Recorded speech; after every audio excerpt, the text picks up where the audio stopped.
Let's take a quick look at how to use the Gifts Organizer, a great way for you to help show your students that you see and recognize their gifts and that you value those and to put them to use in your classroom. So it's pretty simple. All you need to do is list your student names over here in column A.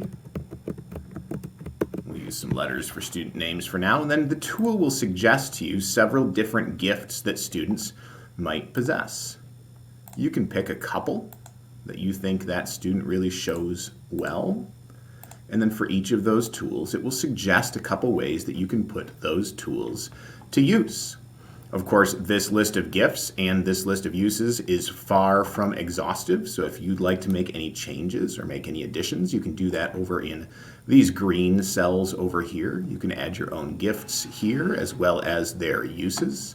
You can also make changes here. If you've got a great way to use a particular gift in your class, you can make those edits in these green sections, and the tool will automatically update over here so that the gift suggestions match the needs of your classroom. Enjoy!